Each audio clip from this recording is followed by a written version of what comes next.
It's time for a little comedy, a little content, and a lot of conversation. It's the Geno Jones Show, exclusively right here on YouTube. Now here's your host, Geno Jones. Hey, what's happening, everybody? Showtime, Geno Jones Showtime. It's Wednesday. We call it Working Divas Wednesday around here on the Geno Jones Show. So big shout out to my Working Divas and everybody else. Monday through Friday, 7:30 p.m. Eastern Time, 6:30 Central Time, 4:30 p.m. on the West Coast. Tell everybody, everybody, like, share, and subscribe. You can do it right now if you haven't become a subscriber. I'd love to have you as part of the Geno Jones Show family. Also, as a sponsor or advertiser, my email is genojonesshow@gmail. There you go, right there. genojonesshow@gmail. And I'll give you some more information on how you can support the show financially toward the end of the show via Zelle or Cash App. By the way, the show is interactive. So everybody watching me live right now, you got a question, you got a comment, you want to shout your birthday out. Shout out to my fellow Taurians. Chris Brown's got a birthday today, I do believe. What's he, about 37? I think 37, 38, I think close to 37. Everybody else celebrating a birthday today. Happy birthday to my fellow Tauruses. Stand up, it's our time to shine. Yes, sir, the running of the bulls, baby. We don't play, especially the May Tauruses. You'll get them horns. Absolutely, positively. Got a great show as always. I'm excited. I got my man, family, not friend of the show. He's part of the Geno Jones Show family. South Carolina State Representative for District 15, my man J.A. Moore.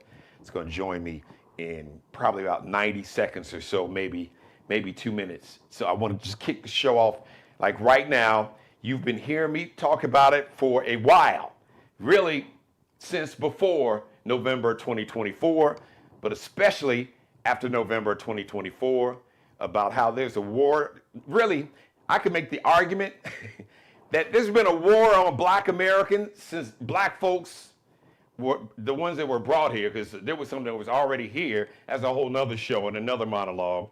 But since the majority of black Americans of African ancestry were brought here from 1619, and like I said, not to mention the ones that was even here before then, they got here in like the 15th century. I digress. There's been a war on black Americans.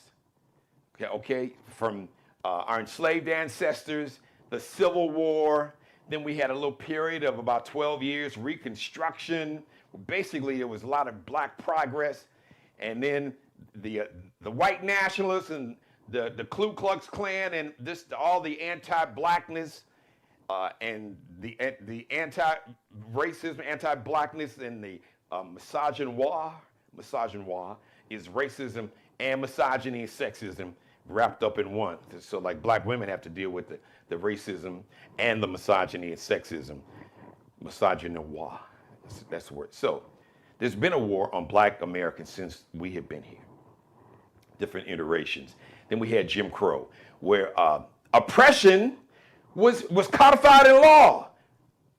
It was kind of codified in law before the Civil War, where, you know, the Constitution said blacks are 3/5 human and that whole deal. And then it was like codified again with the Jim Crow laws that were so precise in its full oppression of black people's humanity in America that Hitler sent a Nazi lawyer to the University of Arkansas in 1933 to study America's Jim Crow laws that they copy and pasted and turned them into the Nuremberg laws that they used against the Jews and others in Nazi Germany in the 30s. The racist apartheid regime did the same thing in South Africa. But the copy and paste, the blueprint, the origin source was America's Jim Crow laws. And then we had 1964, the Civil Rights Act. 1965, the Voting Rights Act was passed. Federally, that means, you know, you had Lyndon B. Johnson, who was, he was straight up racist. Sucker was simple and plain. Motherfucker, man, John Wayne. He did, from all the pressure that Dr. King and Fannie Lou Hamer and there's so many, I don't even want to start naming names, so many of our great civil rights leaders and heroes, those who were known, those who were heroes but were unknown. Civil Rights Act, Federal Civil Rights Act 1964, the Voting Rights Act 1965, the Fair Housing Act of 1968 passed. Oh, and the white nationalists didn't like that. So they started, plotting and planning or just remixing everything they were doing in Jim Crow. You've had just the whole Nixon regime, the war on crime, the war on drugs, and the Heritage Foundation, and then Project 2025, and these folks, the dude that put that together, Kevin Roberts, this dude got a bachelor's degree, master's degree, and PhD studying African Americans and slavery, and got a PhD, and then remixed that to oppress us, to create law policy, to legally, to like a whole new Jim Crow remix. There's war on black Americans, black economics, war on black businesses, war on black health, war on black political power, which leads me into where I'm going now, and I'm going to bring my guest on, the Supreme Court, this MAGA Supreme Court. Basically, they heard a case, and they decided that basically, the Voting Rights Act, we're going to write this decision to where, it doesn't matter. States, if you want to redraw your congressional districts, the boundaries, you can draw them to where, if you can, no black people will have any type of political power or representation. That's kind of like what happened after the end of Reconstruction in 1877. And it's happening in all the southern states, specifically, especially if they are MAGA run, like here in South Carolina, MAGA run. You heard me yesterday talking about Governor Foghorn Leghorn. I'll say there, son. Governor Henry McMaster, who's on his way out.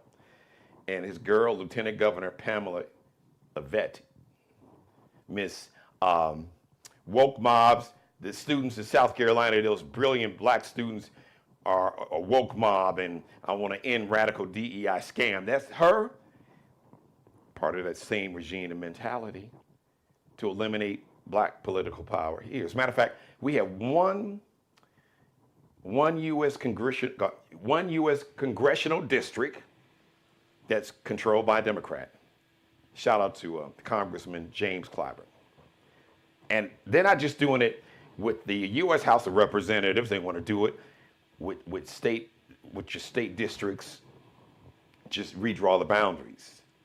So I couldn't think of not too many better people to talk about this than my guest. Back to the show. South Carolina State Representative for District 15 here in South Carolina, Berkeley and Charleston counties. Ladies and gentlemen, there you see, there's my man, brilliant brother on the screen, part of the Geno Jones Show family, State Representative J.A. Moore. Brother Moore. How are you, Geno? How you doing, family? Man, look, I am always happy and grateful for you, and I don't think any of us say it enough how proud we are of the work that you've done in the greater Charleston community for a generation. And I just want to say, as always, every time I see you, thank you for keeping it real and telling the truth and being a voice for so many of us throughout the years. Way before I got elected, I considered you a brother and a mentor for all you did to uplift the voices of truth tellers. And Geno, you are definitely a truth teller. So I just want to say thank you, first of all. Now to speak specifically, well, can I just pause you for 1 second? Let me pause you because I didn't know that wasn't part of why I wanted you to come on. Not at all. But I received that, and I want to say that to you publicly because it is so important. I don't do it. I don't do it for receipts, attention, appreciation. This is what I do professionally. But this platform, my media company, this show, this platform, it is a passion project. I've got a Hall of Fame radio career, nominated twice for the Black Radio Hall of Fame, and that's great, and I appreciate that, and I absolutely love the people here in the Low Country. But to receive that feedback from you, because this is a passion project. This show and me speaking truth to power, as my grandmother says, tell the truth and shame the devil. And it really means more than you realize. God knows what you need and when you need it. And it's amazing how people can speak into your spirit and soul and lift your spirit. And coming from you, that means a lot, because I'm 10 toes down for the culture and the community. I lean into all of humanity. I am not anti anybody except for anti bigotry and hate. I have That's right. I have no room for that. I unapologetically don't F with that at all. But I am unapologetically pro-black, because America has been unapologetically anti-black for 4 decades. So I make no apology. So I just want to just thank you for that, man. And I received that. But let's talk about what the real stuff that's important. And I teed it up for you, how the war on Black Americans at every level, from economics, business, education, health, and political power, and it's happening in real time That's all right. across America and right here in South Carolina. So I'll let you pick up from there. I mean, look, man, I first want to say specifically about South Carolina State. I grew up pretty much at South Carolina State. My mom was a undergrad and got a graduate degree from South Carolina State when we were young kids.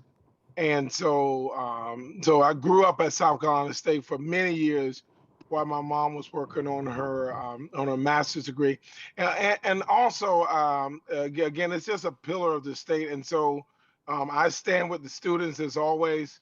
The students, their bravery, their courage, their true patriotism.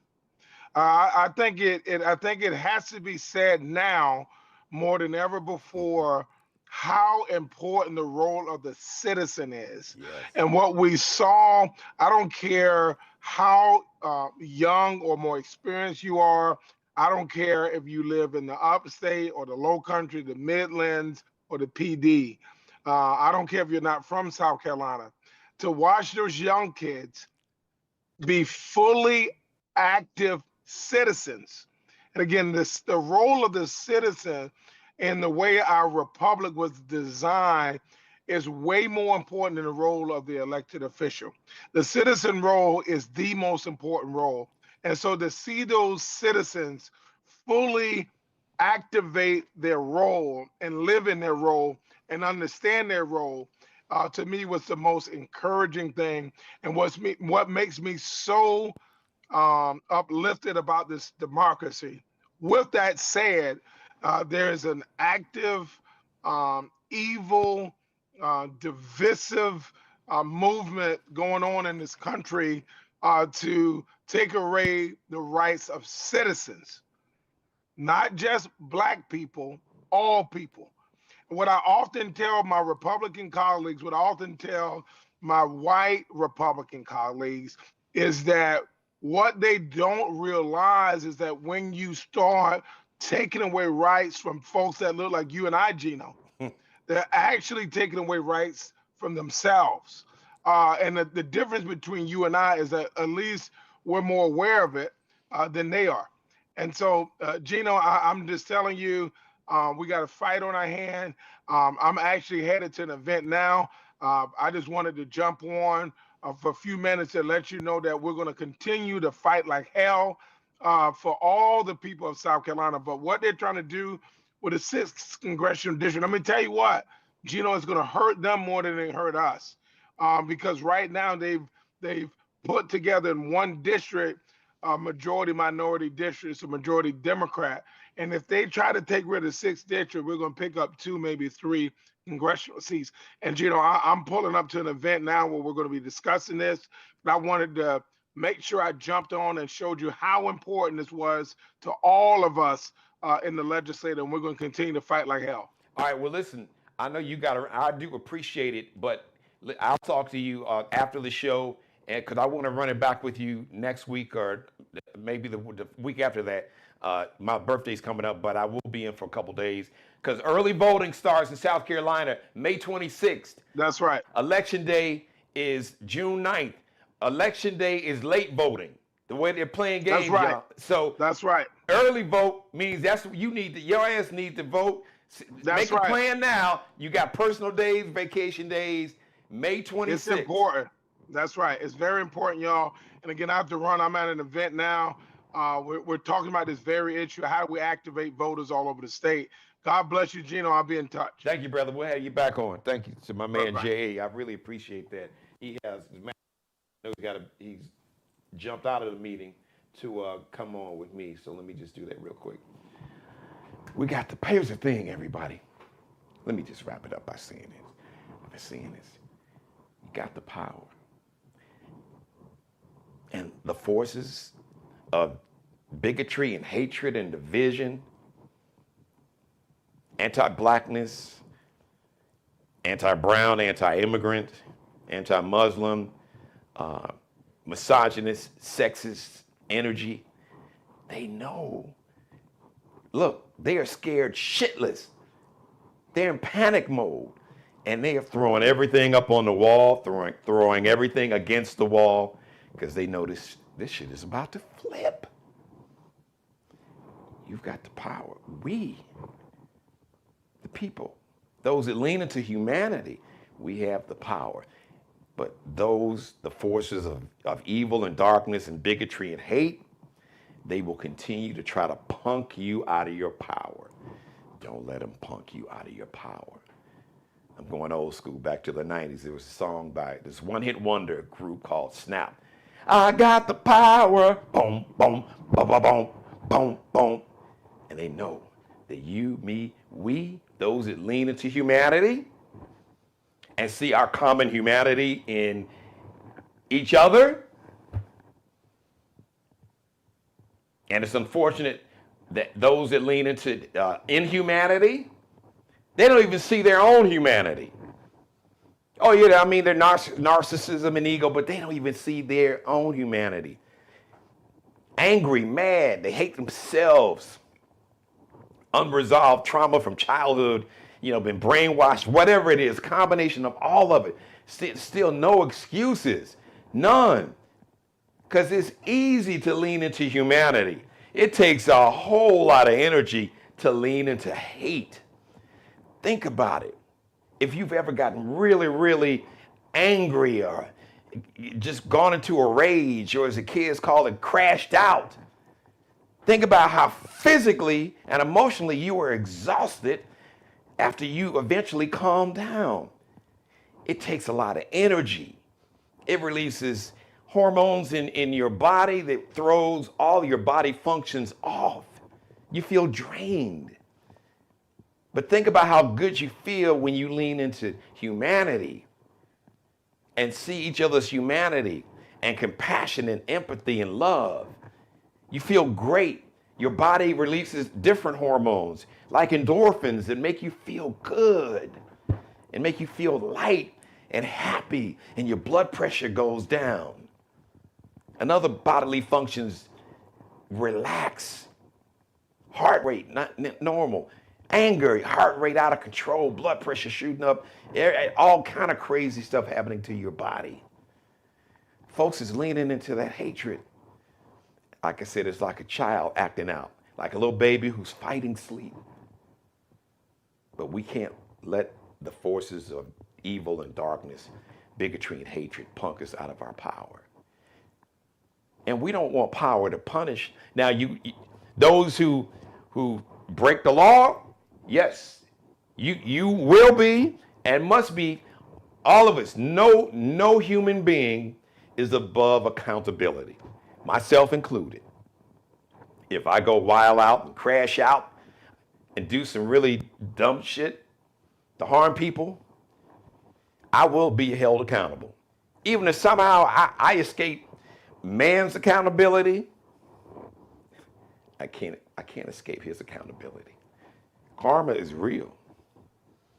To quote the famous philosopher Damaris Jones, karma, she's a slow bitch, but she'll eventually show up. Yes, karma may take her a minute. Oh, but she'll show up. And when she does, woohoo, it ain't pretty.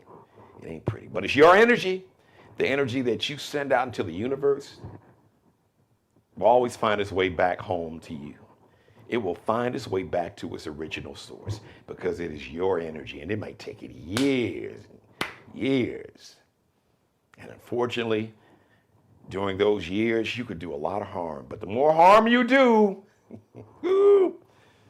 the stronger that karma. What is a law of physics? For every action, there's an opposite and equal reaction. That's karma.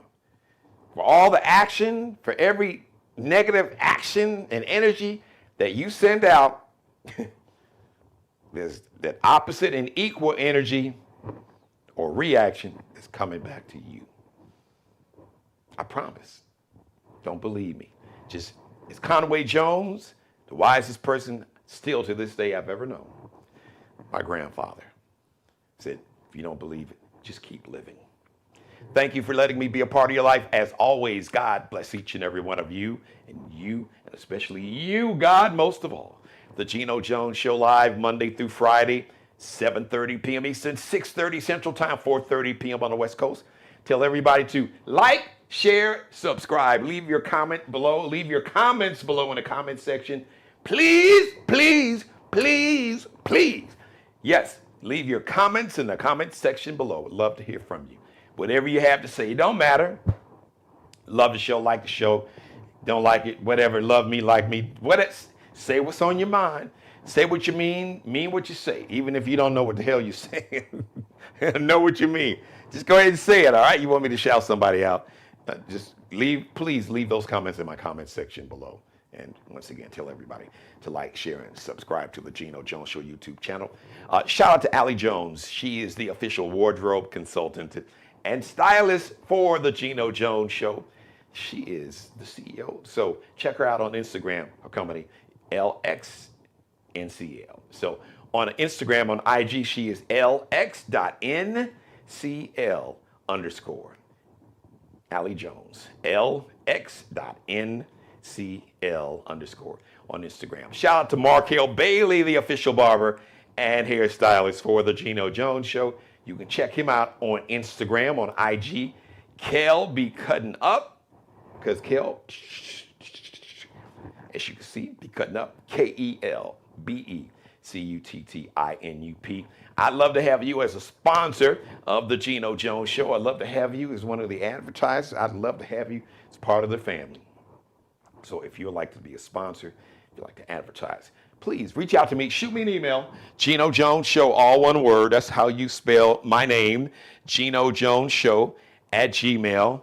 Okay. Now, if you want to support the show financially, quickly, you can do that. Like right now, if you want to, you can support the show via Zelle or Cash App. Now, to Zelle your financial support to the show and my media company, use my email address I just gave you, Geno Jones Show, all one word, @gmail.com. Geno Jones Show @gmail.com.